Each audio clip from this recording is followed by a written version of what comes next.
Dalam sebuah kompetisi sepak bola, sudah sewajarnya ada menang dan kalah.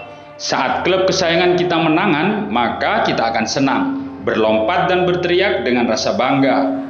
Namun saat tim kita kalahan, tentu akan kecewa, kesal hingga marah.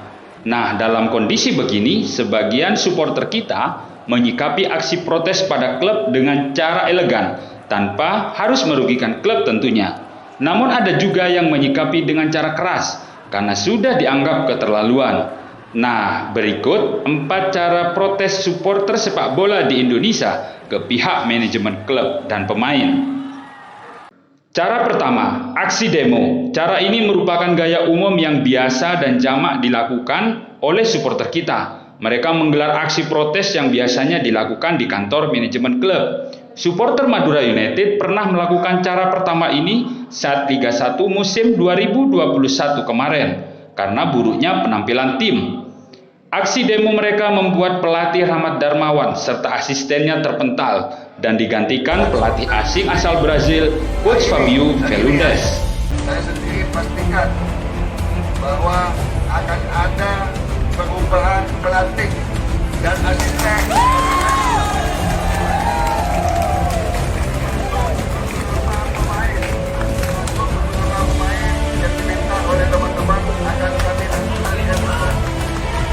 Cara pertama ini seperti layaknya orang berdemo biasa. Mereka juga membawa spanduk hingga banner. Dalam aksinya, mereka berteriak meminta perbaikan tim, termasuk biasanya meminta pergantian pelatih. Dengan cara aksi damai seperti ini, mereka bisa menyuarakan langsung keinginan dan kritik mereka kepada manajemen klub, pelatih, dan para pemain. Cara kedua, silent on the tribune, yakni aksi bungkam di tribun dan membelakangi pemain yang ada di lapangan. Cara elegan ini ditunjukkan oleh supporter PSS Sleman di atas tribun Stadion Maguwo Harjo Sleman. Mereka kecewa dan tidak puas karena PSS Sleman sering mendapatkan hasil buruk di Liga 1 Indonesia musim 2022 ini. Gaya protes ini bagi saya sungguh jenius dan berkelas. Ya, sebuah aksi protes yang sangat mengena untuk menunjukkan ketidakpuasan supporter atas kinerja manajemen klub, pelatih, dan pemain di lapangan. Seperti yang dilakukan supporter Sleman ini. Saat usai laga, mereka membelakangi para ofisial dan pemain yang ada di tengah lapangan sebagai bentuk protes mereka. Cara ini tentu tidak merusak dan merugikan tim. Meski begitu, hal tersebut bagi para pemain hingga manajemen yang menyaksikan langsung, sungguh mereka pasti merasa tertampar karena dibelakangi atau kasarannya dibokongi supporter sendiri. Cara ketiga, ticket but no entry, yakni aksi bertiket tapi menolak masuk ke dalam stadion. Cara protes ini juga elegan. Pada musim 2022 ini pernah dilakukan oleh supporter Persela Lamongan yang berlaga di Liga 2. Para supporter ini sudah membeli tiket, namun mereka hanya berkerumun tepat di luar stadion sambil bernyanyi. Mereka kecewa karena buruknya hasil yang diraih Persela di beberapa laga awal Liga 2 musim ini. Bagi manajemen klub, cara ini tentu tidak merugikan.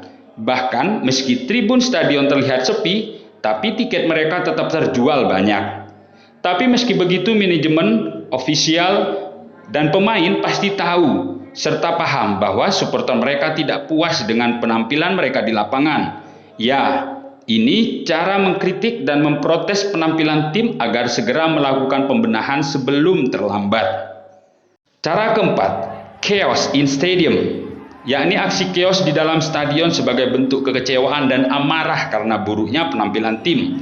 Pada kompetisi musim 2022 ini, sudah beberapa kelompok supporter yang melakukannya, yakni fans Persebaya di Liga 1, supporter PSPS Riau di Liga 2, dan pendukung PPSM Magelang di Liga 3. Sumber kemarahan para supporter ini sama, yakni buruknya penampilan tim kesayangan mereka. Berbeda dengan cara pertama, kedua, dan ketiga yang aman dan terkendali, cara keempat ini pasti disertai kericuhan, bahkan kerusakan di dalam stadion, sebagai wujud amarah supporter yang kecewa tersebut.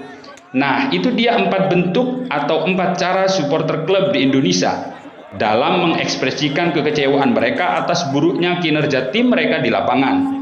Atau mungkin ada cara yang kelima yang saya lupa dan kalian tahu, silakan tulis di kolom komentar. Tapi apapun dan bagaimanapun cara protesnya, tujuan mereka sama, yakni menuntut perbaikan performa tim agar bisa bersaing dengan klub lain. Ya, tujuan mereka sama, tapi cara yang dilakukan berbeda.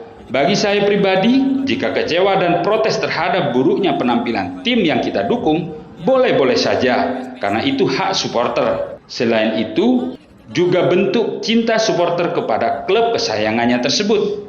Tapi tentu saja, alangkah lebih baiknya jika aksi protes tersebut tidak disertai kericuhan apalagi pengrusakan, karena tentu ujungnya juga akan lebih merugikan tim kesayangan kita sendiri. Kalau kalian pilih cara yang mana di antara 4 cara tersebut? Tulis ya di kolom komentar.